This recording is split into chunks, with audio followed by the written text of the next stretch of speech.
Okay, we're live. Right, hi guys, it's Nick. Just having a bit of a hangout with Mr. Sean Longley. So how are you doing, Sean? Hi there, Nick. Yeah, I'm fine, thanks. Hello, YouTube. Yeah, I'm fine, thank you. All's going well, keeping busy. Never enough hours in the day at the moment, though, with one thing and another going on, but certainly enjoying it still. So how about yourself? Yeah, like we were just saying before we started, it's gone a bit bonkers. I'm struggling with juggling everything, what with the shop and Amazon and eBay and other things. Yeah, So yeah, I'm starting to feel the pressure because I've got loads of stuff, like all of us, loads of stuff that ideally I need to get listed yeah, now, preparation for Christmas. I've sent a ton of stuff up to FBA, which is great because it's got it out of the way, but there's yeah. still, I'm drowning in it, really, as I'm sure most of us are. How about you? Did you manage to put much stock away for Christmas, or do you not do things that way? I'd kept some things back, which I've started listing now. And actually, I've just got to give it a little shout out to Ken as well, actually, because he was saying I've usually list all my items with free postage, but Yeah. from last week I've started adding the postage onto it, and it hasn't really affected sales. So between now and Christmas, I'm just going to add the postage on, and then into the new year, if sales sort of tail off a bit because of that, I'll revisit it. But I think as we're going into Christmas, people, if you're listing used sort of toys, desirable items, you have the sort of the monopoly kind of thing. Literally, you can charge the price you want within reason, can't you? So, and people will just buy it up. So I've added posting on to all my listings that are going on from now, and it hasn't affected anything. So I'm quite happy with that. So cheers, Ken. Yeah, a lot of people ask me that when I do my sort of sales going out videos and I show what I've sold, you'll notice that half of my stuff is free shipping or combined shipping, because shipping's never free, let's be honest. Yeah. And half of it I add it on, and people say, well, how do you choose? What's the big secret? And there isn't one. And to be honest, I don't think it makes a whole lot of difference. I tend to do my media stuff with free shipping because that's kind of become the norm. I think people expect that with CDs and DVDs.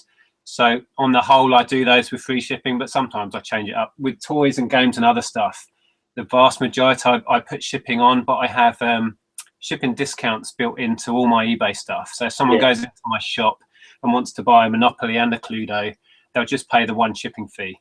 Yeah. And that does encourage multiple buys, not so much with the stuff I do now. When I used to do Lego, that was fantastic. People are going to my shop and buy 10 or 20 different lines and just pay 99p, and that was fantastic. But yeah, the whole shipping thing, I know it's supposed to help if you have free shipping with your results in the search engine thing, but I don't know. I think it's negligible, to be honest. Yeah, I think I'm like you. I haven't been listing any DVDs or anything of late, although I've got. Oh, well done.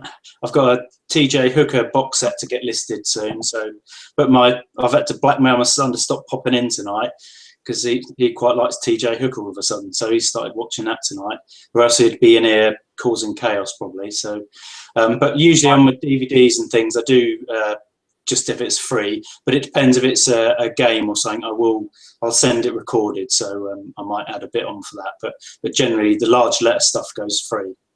Yeah. TJ Hooker, wasn't that some cop show from the 80s? Was it like a... Yeah, it was an American William Shatner, wasn't it? Yeah, I do remember the name. I'm not sure I really watched it, but I do remember that being around. Yeah, I picked up a box set a few weeks ago. So my oldest son is squirreled away in his bedroom watching it. He's never had any interest in cop shows, but he watched it and he's besotted with TJ Hooker for some reason. So... That's it. So he's well easily blackmailed. Do you find actually with your kids that you lose random stock to them? Because I've had that battle with Ellen for years. I sort of hide stuff knowing that if she sees it, she'll steal it. Yeah, there's some stuff when I bring it home, because I usually come in and we have a big ceremony where I cover the living room floor with all these bags, and it's like Christmas, except it usually dawns on them by most of the time that nothing's for them. So they do try and grab something, and my little one Emma, if she takes a shine to something, it's hard to say no to her. Exactly. So, yeah, but is getting totally back into Disney. She's going back through all the Disney films that she grew up with as a kid, and she's trying to collect those. So I've lost I don't know how many of my Disney movies to her. Yeah. I'm kind of doing a deal where, you know, she either watches it and gives it back, or she kind of swaps one out of her collection. No, not everything's free from Dad. It can't be that way. Yeah, no, I do. Obviously, I do buy them stuff as well, but yeah, they do. If it's something I know they're going to really want, but I know there's lots of value on it, I then hide it, because I just, if it's something, I can't think of an example, but you know, you do pick up toys that are worth quite a bit of money, and it's still got to ask. As much as it would be nice just to give them everything you find, you just, you know, you can't sometimes, but generally they do all right. Yeah, there's a line that I draw sometimes where, no, this is definitely not a freebie. Yeah, like 30 quid worth of DVD or something. It's like, you can't have it. Yeah. I saw your rewards, your box set. That was a pretty impressive box set, apart from the damage, obviously. I fired an email off to them, and they sent me a generic one back saying, here's the address to send it back. So I've got to send, if I want a replacement, I've got to send it back to them, and then they'll send out another one. Yeah. So I've kind of decided not to bother. But on that front, I'll just show you. There's that one. Yeah. And this one arrived. All right. So this is actually the DVD one. Oh. I had a load more codes, so I got enough to get the DVD version as well, which came luckily pristine. So there's no damage to that one. Well, that's all right. So that one's on for about 150, I think. Whether I can get that, I don't know, but I've got nothing to lose. No, definitely. Oh, I can't get it back up there now. I have to leave it here. But yeah, I'm actually sorting out all my DVDs now, working out which ones are worth doing on their own, and then I'm going to make up loads of bundles of Disney and DreamWorks and all of that. Yeah. I was going to do a little video, so there might be one of those coming. Yeah. Just piles of DVDs everywhere. Well, it's been odd, actually, because this season I've not really picked up many DVDs. You know, obviously if I see the Disney ones, I pick them up. But I think compared to a few years ago, I used to just buy DVDs literally by the bagful, because there was still a good market in them. But you know, since, I don't know, it's only sort of fairly recently, the last sort of 4 years, it's sort of the DVD, doesn't it? Yeah, definitely. And I think Magpie has got a lot to answer for, because people just don't really, I don't know, they either send them all to Magpie or they buy them from Magpie on Amazon and eBay for pennies. And the perceived value of a DVD is nothing now. Yeah. In one sense, we can benefit from, because I can get Disney DVDs for 50p, whereas going back those same 4 or 5 years, that would have been 3 or 4 quid at the boot sale. Yeah, so everyone's perceived value of DVDs has dropped, but you have to be so selective. I ignore 90% now. Yeah, yeah. I mean, it's even tough. Even like in Poundland and that, they have some sealed ones and that. And even though you think, oh, it's a new DVD, it's a tough, unless you're bundling, it's tough. It's sort of hard to adjust to how things have changed sometimes. Yeah. So I used to, you know, it's come away with bagfuls of DVDs. Obviously, sell the ones that were still valuable, and then we used to go down to Worthing at the end of November, and there used to be a DVD shop down there. And there was a guy who used to buy all my DVDs off me a pound each, and he would have the lot, regardless of what it was. So we'd come away with like nearly £1,000. You know, just in time for Christmas, having already made some good money selling the DVDs through the summer. But I think his shop's closed now, and it's a real shame, because it's, you know, it's another side of retail and online sort of workings that changes, doesn't it? And you, as much as you sort of mourn, because it was easy selling DVDs, wasn't it? And now you've got to sort of definitely got to branch out a lot more than you used to. Yeah, it has changed, and it's changed rapidly. When we had our high street store, which was kind of like a CEX in one way, we used to have, I don't know, 2,000 or 3,000 DVDs always in stock. And back then we were getting easily £5 or £6 per second-hand DVD, unless it was absolute rubbish. Yeah. But you go in CEX now, and you know, they're selling them for £1, or they're selling them for a couple of. I buy some Disney titles out of CEX for 99p or whatever it is. Yeah. Because they're perfect bundle fodder. They're nothing great on their own, but yeah, you know, when I've got some credit in there, I snaffle up the bog standard Disney ones that are £1 or whatever. Yeah. if they've got a code, even better, because you cash in the code as well. Do you find they have the codes in them though at CEX? Some do, some don't, and some obviously will be used, but I find most aren't used. I don't think many people realise what they are. Yeah. So a lot of them, when you pick them up at the boot sales, you'll find a lot of them have never been used. Yeah. Yeah, I've picked a few up actually. If they're the ones I put in, none have been used so far. I think it's again, it's people being lazy, isn't it? Really, they can't even be bothered to read it and see that perhaps it could benefit them, you know, in the course of a year buying Disney DVDs. But that was me for years. I only found out about it about 3 or 4 months ago when somebody said on the Facebook page. The Facebook group, Our family, we've been into Disney for years. Like I say, Ellen, when she was a younger kid, we used to buy her all the films when they came out. And I've never even given it a second glance until recently. So I went through our whole collection and got probably one of those box sets was just from our collection, you know. Loads of them. That's good. Yeah, no, it's good. Another little angle, isn't it? So are they still running it now? Like if you buy a new I believe so, yeah. I mean, the website's certainly active and working as I've just shown, but I haven't bought a brand new title. So if you mean are they still issuing them? I don't know. I presume so. Yeah, it was a good thing. I used to buy the 3D Blu-rays. You remember when they used to have them with the 3D, the Blu-ray, and the DVD disc in them? Yeah. And I used to buy them and break them down, and then sell the 3D disc in the actual proper case.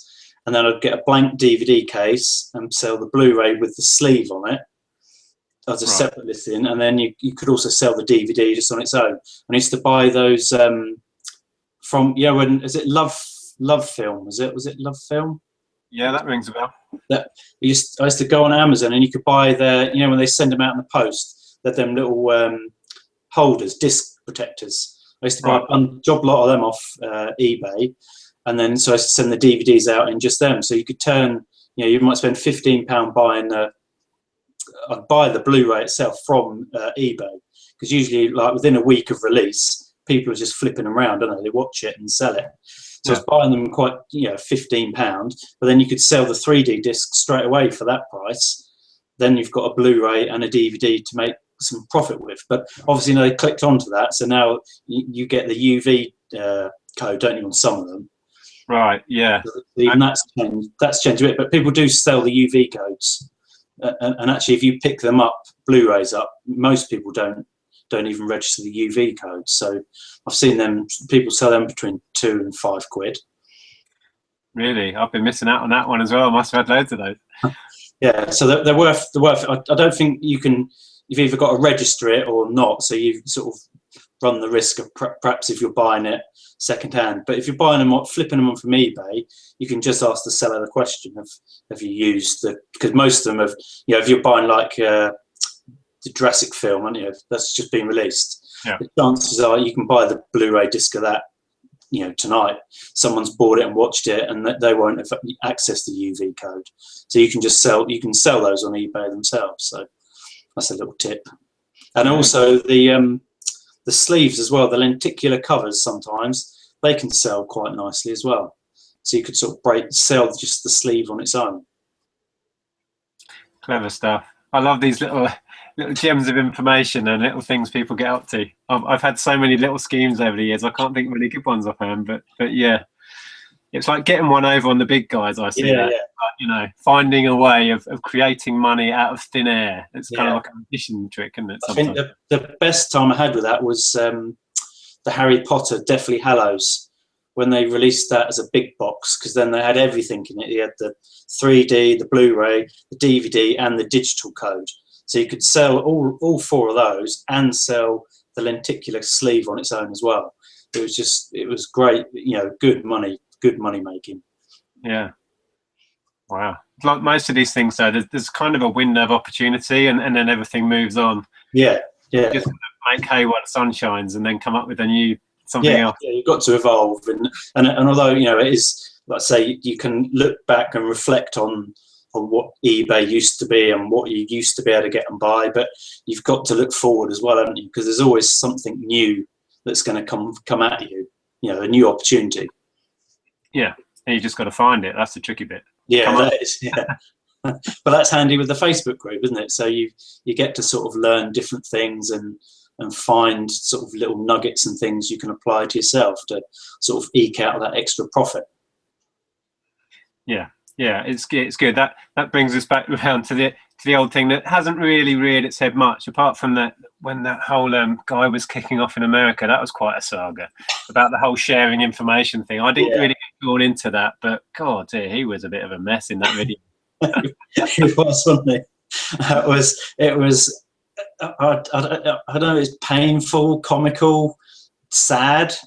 Well, I sat and watched it with Andrea, and it was amusing to a point, and then I found him quite disturbing, and I thought, I'm not going to give any more of my precious time to this idiot. So we watched some of it, and then I just decided he was just on a rant. I think he's a bit of a sociopath, and somebody had disagreed with him, and he was just venting.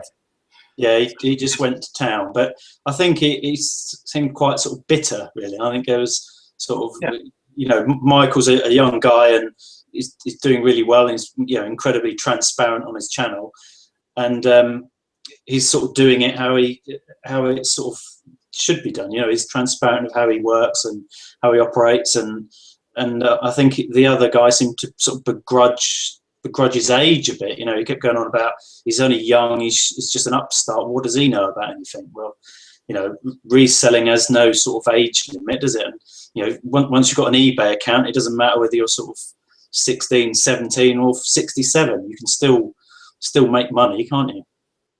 Exactly. I just thought it was so uncalled for. And when we finished watching some of that rant video from whatever his name is, we then watched the response one that had caused all the problem from Michael.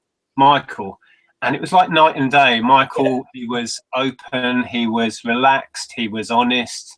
He had things to say and opinions to voice, as a lot of us do, but he didn't have to swear, he didn't have to belittle anybody. And the whole feeling was uplifting and positive.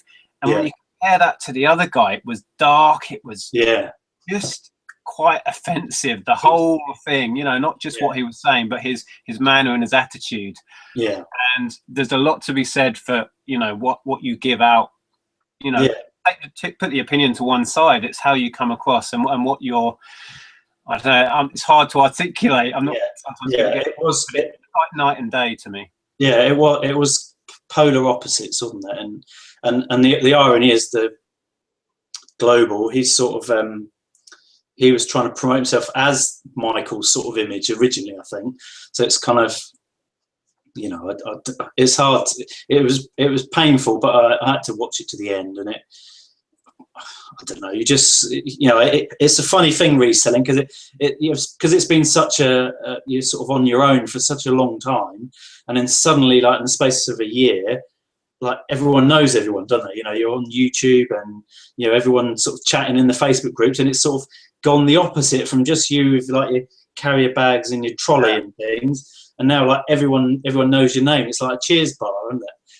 Yeah, that does still take some getting used to. When I'm name checked all the time on these different places, and that's kind of getting used to it, but it still makes me chuckle that I'm referenced, and we all talk about each other and to each other. It's kind of nice when you hear your name in someone's video, and it's nice to sort of have that sort of bit of recognition and a bit of a nod to sort of for whatever reason. But it is nice, and it's over in the UK we have a nice growing community, and I can't see any sort of any falling outs of anyone appear on YouTube anyway that are going to warrant sort of drunken rants about. I doubt it will get to the drunken rant level. Tom and I may get together in a pub and have a drunken rant, but we won't broadcast it. It's interesting to see the sort of the difference, from across the pond to over here. I think their reselling community has obviously been going a bit longer than ours, and obviously it's larger as well, isn't it? But and I think my view on that is that that guy, the Global Video guy, is as much an internet marketer as anything else, and I think that was his take on it from the beginning. He was trying to market and profit from it, which I don't necessarily have a problem from, but he became so overly defensive because it felt like somebody had called him out, really. Yeah. And his response to that was just to go on the attack. Yeah.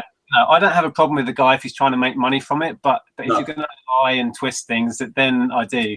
I mean, you know, it's a tricky one, especially when money gets involved. You know, it's like a few people have had a go at me for putting ads in my videos. It's like, if you don't want to watch the ads, don't watch my videos. I'm trying to recoup some of my time, because I think sometimes people forget that I've put hundreds and hundreds of hours into my YouTube.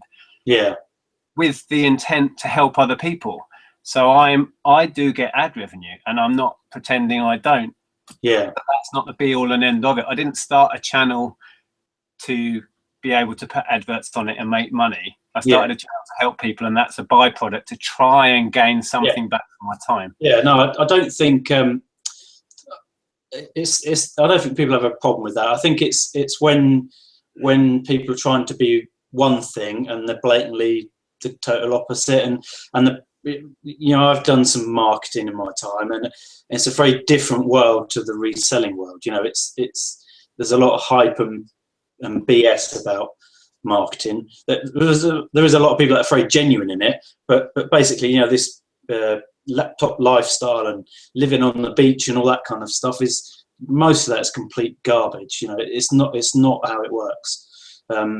So when you try and mix that with reselling, you're sort of heading from that sort of, you know, beach style lifestyle thing, and then you're trying to get people that are incredibly tight with their money, basically. On, you know, resellers, you don't like spending any more than you have to. So there's a real conflict between trying to sort of monetize the reselling market to bring them into your sort of, not yours, but, you know, into the laptop lifestyle. There is a bit of a, it's never going to work like that, you know. Well, personally, I don't see that it can work like that, because it's, you know, we've seen some of the guys in America try it, and it just ends up in a car crash. You just, you know, you're either a reseller, and it's fine. No one has problems with people generating income, because it's not costing anyone anything. The issues are when you're trying to get them to buy your course and all this malarkey. I think that's when you get the hassles and the you know, and being called out, you know, because I don't think anyone, probably if you look back Global's videos, he's probably had quite a few changes of approach over the years. You know, he's got a big following, but are they all still following him, you know? Yeah. I have no idea how his channel or whatever's doing, but I don't think his rant would have helped his cause. I doubt. No, I think in some respects it will, because he'll have, as his fans will say, yeah, you tell him. But then people who are reasonable and can see, you know, weigh up pros and cons of people's opinions and attitudes, I think he would certainly have, you know, I'm sure he would have lost more subscribers than he gained. Yeah. I mean, for me, it's about trust. I don't actually watch that many channels anymore, because I just don't have the time, and you know, you have to pick and choose, because we've only got a certain amount of time to invest in watching videos. And the ones I find I'm drawn back to all the time are the people that I trust, and the people that can show the results of what they talk about and show the reality of what they're doing. Yeah. I think that's what it's all about, and I think that Global Guy's perhaps gone a bit too far the other way, and it's all about marketing. I think he's a bit sort of lost in where he wants to be, I think, and you know, fair play if whatever way he chooses is fine, but you've just got to be a bit more transparent, perhaps, and obviously some of the things that have come out with the way he, you know, he had some resellers in his, or sort of in his circle, didn't he? You know, and ironically, all the resellers he had are the genuine resellers, aren't they? That have all been sort of cast aside for whatever reason. So then when you look at it like that as a reseller, you're not necessarily going to take what he says as gospel, when you can see people who are transparent and are genuine resellers. You can see their work, can't you? Yeah. Well, it'll all play out, I'm sure. We're giving the guy too much airtime. Yeah. We're now talking about him. What are we doing? Yeah, well, I think it's something. It's a good topic, I think. But yeah, there's plenty more positive stuff to talk about. So anyway, I actually think this week it's felt like Christmas has started this week for me. I've had a few items that have sold that have been sort of kicking around for a little bit, and but I've refused to drop the price on them because I know they're going to sell at Christmas. So I've sold a few bits this week that have been sort of the start of that. So that's interesting. I've seen some interesting sales through Amazon. I'm still experimenting with FBA, and I sent up, as I said in my videos, a lot of stuff with speculating on price. So putting it up at a price where I thought, well, that'll stay there till November. And the stuff's getting picked off already. It's really odd. Some stuff that you could even get cheaper from other FBA sellers. Yeah. Some of those things have gone Europe wide. So whether I was the only person that had allowed international on it, I don't know. Yeah. Or whether it was about condition. But yeah, I've been shocked and stunned at some of the board game results. I'll probably do another roundup video soon. Yeah, I saw that Harry Potter one you sold. That was a very impressive sale, wasn't it? Yeah, that one, the Pokemon board game was, I think, $59.99 or $49, and there's Harry Potter one at 50, and another one recently, a Monopoly I sold for 50. Yeah, just surprising. I mean, the fees are steep. You lose about a tenner in fees. Yeah, but I'm still getting more than I would have expected to on eBay. So yeah, it's good. And so this stuff, go on. Are your sales being sort of are FBA sales consistent with eBay?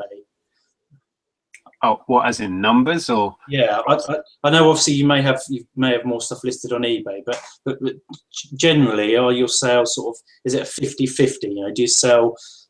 Right now, it probably is about 50-50, or maybe I'm doing better on Amazon. But that's what I've been concentrating on. So it's a bit of a, you know. Yeah. I haven't had the time to do my listing. I'm trying to get back into that with eBay, but I spent a good month or so really concentrating on sorting out stuff specifically with Amazon in mind. Yeah. And I've got loads and loads of merchant fulfilled stuff as well, and that's going really well. Some days I'll do way better merchant fulfilled, and then all of a sudden I'll have a flurry of FBA. It'd be weird how it works. But yeah, I can't wait to see how much of this gear I shift through December. It's been good to get it to FBA, isn't it? Like I say, you're not sort of drowning in it as much now. You're shipping it off, so there must be like a great deal of satisfaction to sort of see it gone, and then that's your job of it done, which is definitely a benefit, isn't it? Yeah, it is. It's nice to just, see these great big parcels going with the UPS man. And also, I love the process. You haven't started FBA yet? No. I was thinking about doing it, but I'm just going to get my stuff onto eBay this season, and then perhaps have a look in January time. Yeah, so, I know a few people have been trying it out recently and seeing, and it's definitely not going to be for everyone. And you have to be, I think you have to be really selective with what you send up. Yeah. But that's my view on it anyway. But I was going to say that the process of labeling and bagging, if you need to, and putting it all in a box, it's just so kind of final. You do a box and you tape it all up and you say goodbye, and it's just so satisfying to know that essentially that's my work done. Whereas with eBay, it can feel so long-winded. It sits on the shelf for months, and even when you sell it, you've then got a load more work because you've got to package it. And if you have a problem, you've then got to deal with it, etc. Not that I'm going off eBay, far, to the contrary. I love eBay to bits, and I've got a stack of stuff to put on. But yeah, I'm really, really seeing the benefits of FBA. Yeah, I think the only thing that's sort of I'm not put off by it. It's just I don't have the amount of stock I'd want to send to it. And I would sort of look to send sort of new stock. So I just don't get the levels that would benefit me. I do merchant fulfilled, and I've had a few sales on that, but I haven't really got as much stuff listed on there. And as a point, I did pick up a couple of DVDs the other day, and I listed one on eBay and one on Amazon, just to do my own little experiment to see which one would sell first. They're both listed at a similar price, so it's just. But if I could have the stock levels in, I would certainly be sending shipments up. But if I do it, I don't just want to send one shipment and then nothing for 3 months. I want to better source the stock that can just continually sort of feed it. So I guess a lot of that is, a lot of guys and girls send books and things, don't they? So yeah, well, Tom especially, although I haven't spoken to him for a while, but he'd filled up his quota in the warehouse. So, last time I spoke to him, I think it was merchant fulfilling a lot more because he couldn't send any more up. Yeah. That's a hell of a lot of stuff. I think it was 5,000 items was the quota. Yeah. Cool. I think I'm on like 200 or 300 to give you an example. Yeah. Cool. That's some serious stuff, isn't it? I know. Crazy amounts.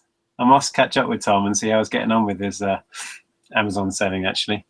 Yeah, I'm sure he's doing fine. So I was going to ask, going back to the kids, do your kids go with you to the boot sales, or you just come home and say, look what Dad's got?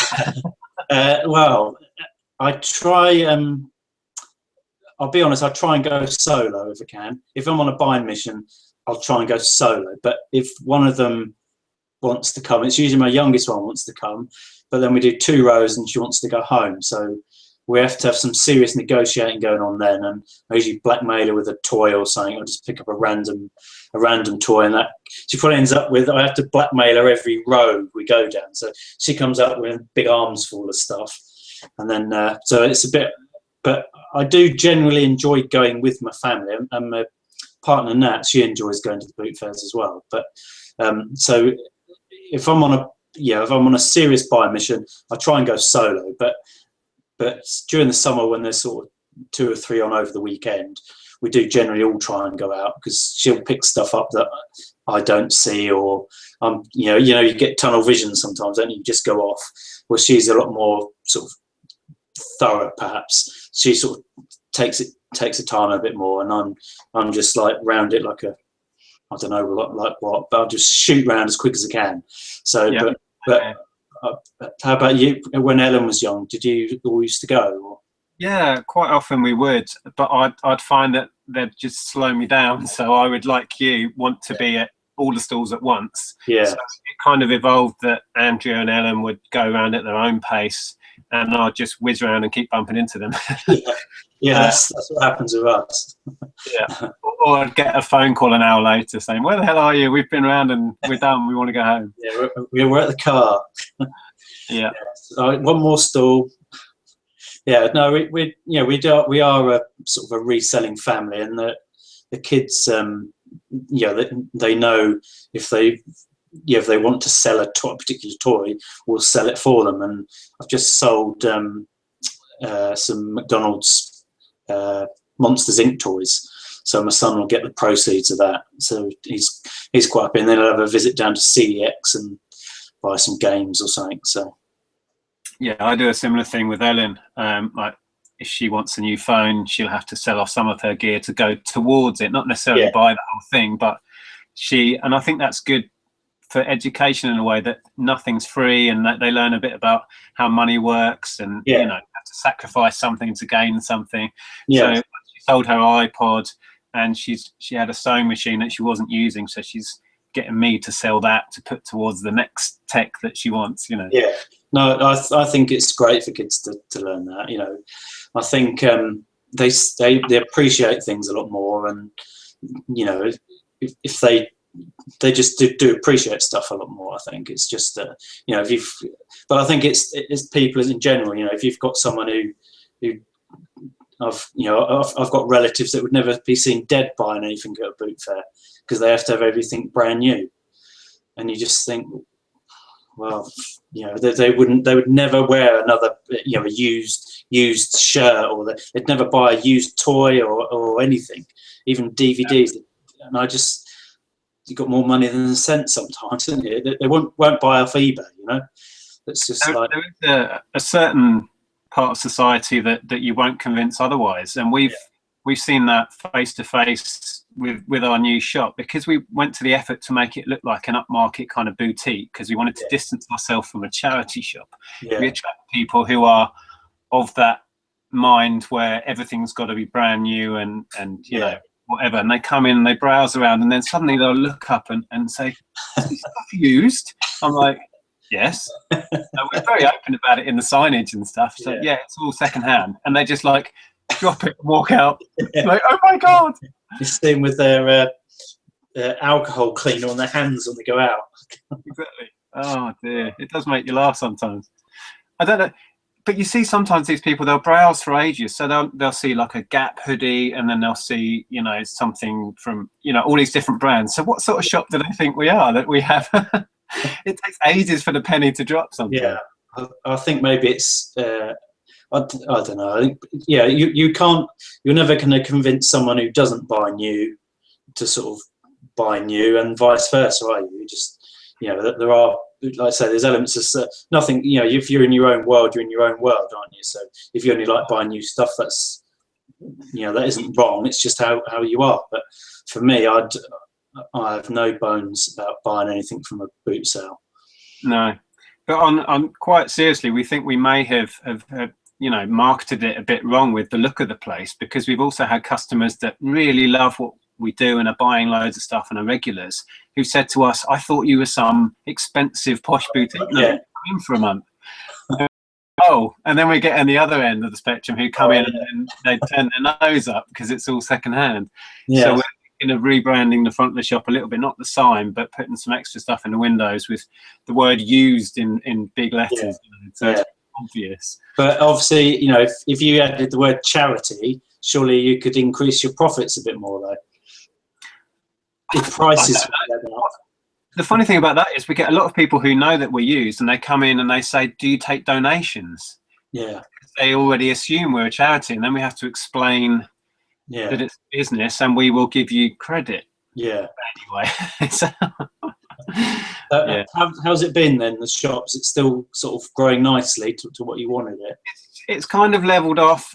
It's been kind of up and down as well. We have fantastic days and we have goddamn awful days, and it's really tricky. I think we need to, perhaps after Christmas, really push the marketing and just get the word out there again. But it's not where we'd like it to be, but we knew it wasn't going to be an overnight thing. Yeah. But yeah, it's hard work, and we've got a lot of eggs in this big basket at the moment. So yeah, but we knew it wouldn't be easy. No, well, you know, you've done it, haven't you? And at least, you know, you're giving it the best shot that you could ever give it. So you know, whatever happens, doesn't it? It isn't through lack of effort, is it? Oh, exactly. And we, as I said when we were trying to set this up, we weren't going into it blind thinking, oh, this will be easy, because A, we've been here before, and B, this market is so complex and so difficult, and we aren't experts in clothing. We're experts in selling used clothing online, but high is a whole other ball game. It really is, and it's a very fickle market. That's what we're finding. Yeah, but I mean, I guess is it like mainly the weekends you're busy, or do you find that it's just general? No, because our key demographic, if you want to use a fancy word, is mums with pushchairs who are out and about during the week with their toddlers or whatever, and at the weekends they're doing things with the family. So Saturday can be a good day, but it can be really average. We find, you know, randomly a Wednesday will be our biggest day of the week, and also sometimes it comes down to a couple of people who'll come in and have buy all of the next season's clothing in one hit, and it's like, wow, there's my day's taken. Yeah, oh, that's good like that. It can all come down to one sale sometimes that makes the day or doesn't. So it's really, But at least, you know, it's quite good that you're able to run your business from there as well. Yeah, I'm just finding time management is a nightmare. Yeah. Absolute nightmare. But yeah, you know, I don't know. I just got to get on with it. I find with listing and with getting into it, I find I have to get everything ready, get into a headspace, and then gather momentum and get into it. But I'm up and down. Like today, I ran the shop on my own all day. When I was trying to list, and I was trying to package orders as they came in and do this and that, and I just couldn't get into a long stretch of listing or whatever. It's really hard. I find I need to be quite ordered in what I do, and that's difficult these days. Yeah, I find I have to do my listing in sort of a sequence of products. I can't do a scattergun where I list a board game or I list an action figure or I've got to have like a big pile of DVDs or pile of action figures, and then I can just do them like that, because I get too distracted, I think, sometimes. But obviously this time of year that there aren't as many distractions, because you need the money, don't you? So you've got the sort of the added bonus is that you're going to get sort of better prices than you were 6 months ago, for instance. I sell a lot of toys and games, really. So this is like a definite sort of key time of the year for me, and I've sort of been holding some stuff back. So I'm quite excited to get it listed, really, and get it sort of out there. So it's quite, it is a good time, Christmas, but it also brings its the other side is with the items not received and all that kind of element opens up a bit. So yeah, you naturally get a few more issues. A, because the volume of sales go up, and then also because if you miss last post or it gets stuck in the post, we always suffer from a bit of that. But yeah, I'm usually happy because we get a mountain of sales. But the thing is, this year I was actually looking at my stock, and I've got nowhere near the level of stock I had last year, because A, we've had all our money tied up in the new venture, so I haven't been as free as I would normally be with cash. So I haven't been going every weekend and filling up the car, and I haven't been with my retail arbitrage stock. Normally at this time of year I will have a loft full of gear boxed up, just random new stuff. And I will now at this point, I'll probably be sending it to FBA, but if not, listing it on eBay. This time last year, that's what I did flat out for a couple of weeks. I haven't got any. What I did have is all in the Amazon warehouse, and that's not masses. It's like 50 or 100 items. But I just this year's been so different because I just literally haven't had the money to invest. Ironically, I've been sharing loads of deals on my Facebook page. A lot of them I haven't had the money to be able to invest myself, which is really I've only taken up a couple of deals that I've seen around, and it's frustrating. I've stopped sort of looking at them because I kind of like, you can see where you can make a good profit, and you just, well, personally, I don't have the funds to benefit as much as I would like to with it, but it's something to build up to. I'm quite happy where it is, but I've also actually been looking across the pond a bit at stuff as well. Disney.com and Toys R Us. We've got friends in America, and I'm looking to do a bit of retail arbitrage from America to here, but with things like action figures. Sometimes they're exclusive figures released in America, and I think they sell, particularly action figures, they sell, you can get good prices regardless if they're in their packaging or not. So I was going to maybe get our friend to sort of get them sent to their address. They basically unbox them, put them in another box, and then ship them out. I was looking on there the other day, and there's a load of Doctor Who figures, and I thought, oh god, I'm going to clean up, and they were like $5, and it was Toys R Us, and I was looking on there, and I thought, oh yeah, I'm going to clean up, and they're all out of stock. Oh right. I mean, why have the list in there? There's about 6 or 7 Doctor Who figures listed there, and I thought, oh my god, I'm going to clean it up. And there was just none of them are in stock, and then obviously they're in the clearance section, so they're never going to be back in stock. So all the guys that do what we do over there have just had it. It's already gone, isn't it? But they'll all be in the Amazon warehouse already. Yeah, definitely. So it's interesting. We did do a bit of transatlantic wheeling and dealing a few years ago, and we made a killing on it. We bought a load of stuff from the Disney store, and the Disney store in America is totally different from our Disney store. The clearance section and sales section. We brought a load of stuff. I bought some Buzz Lightyear Christmas stockings, light up Christmas stockings, and they were only like about $2 each. And I was selling them for £15 to £20. It was just crazy money. Wow. It was just, we didn't have enough money to buy the stuff, but we did get stung with a customs invoice. But even taking that into consideration, we made a killing on it. So it's something I want to look more into in the new year, definitely. Yeah, it sounds like a great plan. You really like your Toy Story stuff. I've seen Buzz cropping up a lot in your... I don't know. It's just I've just been...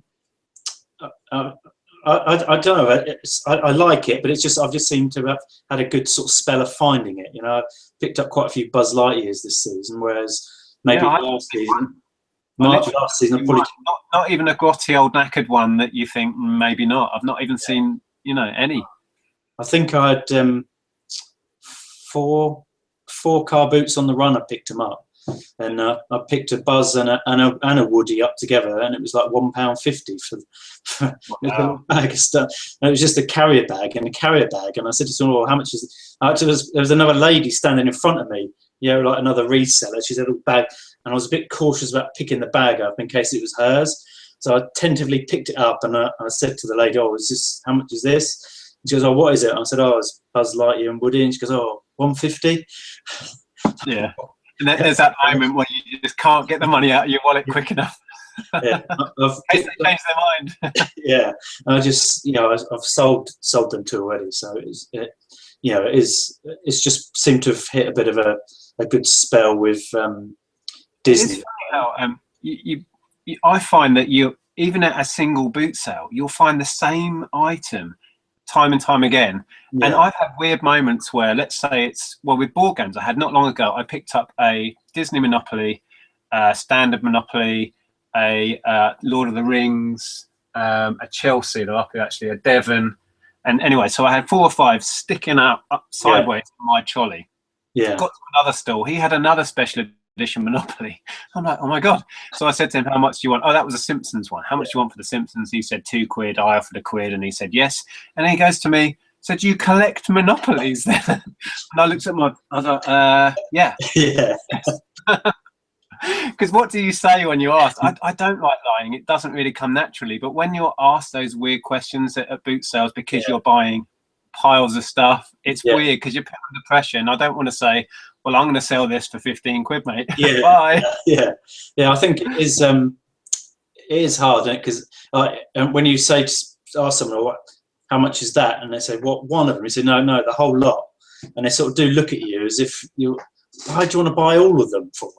And but I don't. I try not to lie. I try not to get myself in that position. But if they are, if they give me the answer, like say, "Oh, are you a collector?" You say, "Oh, yeah," which you kind of are, aren't you? I try not to, like you were just hinting at. I try not to start down a conversation because then you're not ready for them to ask you a question about your collection of whatever it is, but, or if you say, "Yeah, I'm really into this, whatever," and then they ask and they say, "Oh, have you got this edition?" I'm like, "Oh my God, I don't know what you're talking about." I tried that when I picked up. I got a Warhammer castle sort of thing, Fortress of Redemption. And I kind of had to spin a little bit of a yarn because I wanted to go away and look it up. So I said, "Oh, I think my son wants this." I'm going to go and ring him. I did that whole thing, went up to the end of the row, looked it up. Oh yeah, that's worth picking up. Went back. And then he started with the whole, what sort of figures does he like? Will he be interested in this? It's like, do you want me to speak to him on the phone and all that? I'm like, no, I'll give you your tenner for the thing. You could have phoned Tom. Hey? You could have phoned Tom. Yeah, Tom, pretend to be my son. It's odd, actually. You said about your monopolies. I haven't picked up one Monopoly this season. Really? Blimey. I've had loads. I'm not seeing them. So it's like really odd, isn't it? It's like quite a staple sort of pickup, but I've not found any. I've had more special edition Monopolies this season than ever, and I've had loads of this, your standard, what I would call the classic one. I've had a rake of them and a load of Cluedos as well. The special edition ones have gone really well. And it was, I think I mentioned it earlier, the special edition Disney Monopoly. I've sold a couple of them recently, one for 50 and one that was incomplete and bashed up for 20. They're great, really good, the Disney ones. Cool. I just not seen them so far. But what's quite nice around here now, we've got there's a auction site, and it's on a hard standing. And during the summer, it's quite small and a bit sparse because obviously everyone's out in the field selling. So during the winter, everyone comes back in. It gets quite busy. So it's quite a good boot fair. It's one of my favourite boot fairs for picking up big bundles of stuff. So I'm quite pleased, and it does get very busy still. So I do have all year round sort of a boot fair to go to. So so I'm quite looking forward to being. It didn't go this weekend, but the last couple of weekends I picked up that Playmobil Castle and different bits and pieces. So I'm quite, I've still got an outlet to pick stuff up from. So yeah, there's a couple around here. The Hitchin one's pretty much all year round because that's on the marketplace, as it were. Yeah. And the one in Stevenage I go to, that's on concrete, so that's pretty much all year round. Yeah. But yeah, I mean, I've not been out for a couple of weeks. We've literally just paid our rates, our rent, and our insurance, which totaled to just over £5,000. So that's cleaned us out. So I don't have the money. I'm on an enforced not buying stock, but I keep sneaking off to charity shops and picking up little mini hauls. Yeah. I'm going to do an experiment next week. So I've never really been particularly regular or consistent at charity shops. I think if you do like you and Joe, you need to be consistent with it, don't you, when you go to them? Because it's just timing, isn't it? That's the reason. It's all about timing it, and if you're not there, it can come down to minutes. It's like a car boot sale, and the more times you put yourself in that charity shop, the more likely you are to find that pair of Nike or that Disney Monopoly, whatever it is. But it's a total lottery. Yeah, I find I've not really been. I suppose because I've not really had any great pickups from a charity shop. It sort of does make you think, oh well, then I won't pick anything up. But then when I reflect a bit, I've picked up a few bits during the year, but nothing that warrants, like if I put the time into going into charity shops, going around a boot fair, it's a no-brainer. Which one is more profitable? But I think you do have. So I'm going to start next week. I'm going to have a week. I'm going to go to my sort of local charity shops every single day just to see what I can pick up through the week. So because you have a full-time day job, don't you? Not reseller full-time. No, I'm part-time reseller, but we've got a direct sales business as well. So we that takes quite a bit of time dealing with customers and team members and things. But I'm starting to step back a bit from that and want to get into more full-time this. But to be fair, I think it's going to be a long time before I'm earning a full-time income from it. But it's probably going to be a full-time job, but with a part-time income initially, I would imagine. Yeah. Yeah, it's just natural. You can't, because I don't have the money to invest in the stock, so it's constantly juggling it. But I would like to certainly. This is one of them businesses where if you've got some good capital behind you, you can make some good money, can't you? Quite quickly. But it does take time to build that up, and I think that's where I see myself as building up. I probably will be a full-time reseller, but with a part-time income. I can't see it changing any other way unless I find some golden nuggets or something, or some random piece of art or something that's worth thousands. I just have to sort of go with the general stuff I see to start with, and it's going to take a while. Cash flow is tricky being a full-time reseller for sure, and as I've hinted at today, it's been a nightmare for me because I haven't had the money to be able to invest when I want or need to. So, and I'm almost like a part-time reseller now because my time's so much divided. So it's really suffered this year due to time and cash flow. Yes. So it's been difficult. It's tough juggling it around. So fair play to anyone on any level of it, because it's not as easy as the TV shows make it, is it? There are a lot of factors that come into it that perhaps people don't realise at sometimes. And cash flow. If you had an endless pocket of money to be able to go out to boot fairs every single week and buy, that's the great thing, isn't it? But you do have to be selling it, don't you? Especially when you do rely on some of the income to pay bills and things. It's not.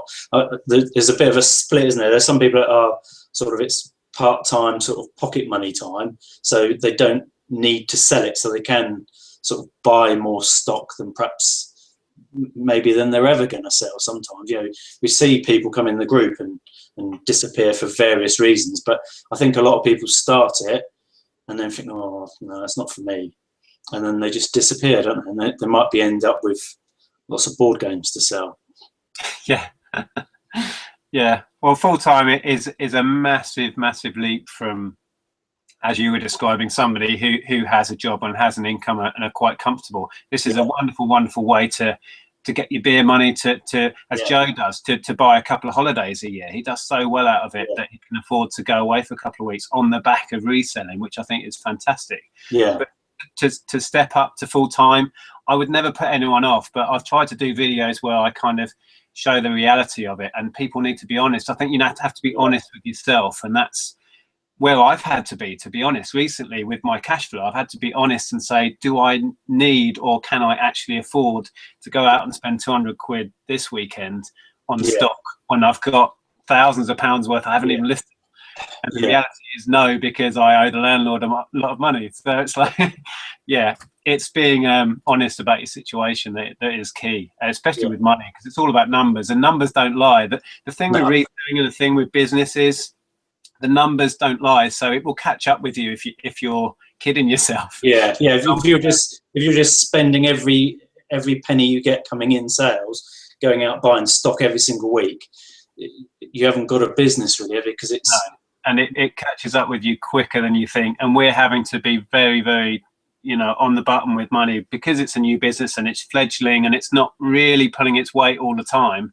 I'm having to supplement that, and I can't really have the cash flow to supplement some of the things I want to do, and it's been stressful. I'll be quite honest with you. It's been very stressy, but that's part of it. Yeah, I mean, you wouldn't change it for the world, would you? But well, if I had a magic wand, I'd increase the footfall and takings just like that. But no, I quite like the fact that that the end game for me in this is to be able to be in a position where I can see an online deal and just go and buy it, because the way Amazon works as well, and eBay itself. I mean, it is a fantastic time to be a reseller, with the platform of Amazon added in. Oh, I'm off again. And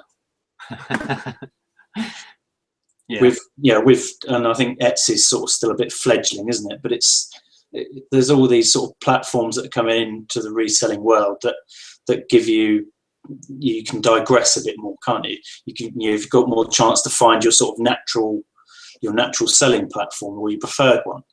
For some it's Amazon, and for some eBay, and across the pond and Etsy and Bonanza, I think, is another one we use. So it's a good time to be a reseller, despite looking back at the good old days.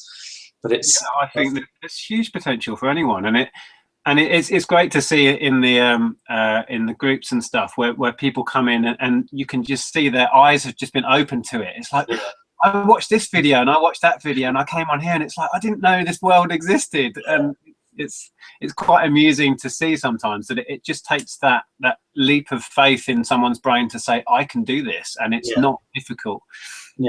But it's fun to help people get past that can I really do this sort of attitude, because it's not hard, is it? That's the thing. It's not. No, it's certainly not hard to buy a few bits and turn them over and make money on it. The difficulty comes if you want to scale anything up, as with any business and anything you do. If you want to take it seriously, the amount of time and investment and effort, is exponential until you get to a certain point, and then it kind of plateaus, and then you can build from there. But doing it part-time for a bit of income, I think everyone should have a go. It's the cool thing about it is, and what really got me into it in the first place way back when, was it's bloody good fun. What other things can you do that are good fun and give you that sense of reward? And oh hello, I've made some money while I was doing it. It's great. I think I wish I was a youngster now. You know what I mean? I would just my career path would probably be totally different. I'm excited for the youngsters that get involved in this now, because where it's going to be in sort of 20 years time is just, the online reselling is not going away, is it? It's getting bigger and bigger. And when I was chatting, I don't know if you saw the video, I had a bit of a chat with Tom, the younger Tom. Yeah. And yeah, he's in a great position and is itching to get going, but he needs to finish his studies first. Yeah. You know, he's an entrepreneur at heart, and that's what he really wants to do. So yeah, I had a great chat with him, and like I was saying, he's got that mentality that I do. I have my irons in too many fires, to be honest, and I'm doing other things. And you know, another project that will hopefully start coming up more in my videos is I've been working on my own board game, believe it or not, for quite a while, and I'm at a point with that where I'm getting a guy to laser cut some pieces for it and get a prototype together. So I don't know how I'm going to take it, but I might go down the route, if I can get my words out, of trying to crowdfund it to get a production. But it then comes back to time, you know. Can I afford to dedicate X amount of time to something that the likelihood is will just be something fun for me and won't earn any money? But I've always never know. Well, who knows? It's a fantastic game. But yeah, that's one for other videos. It'd be cool. I'd be interested to see the journey of that then.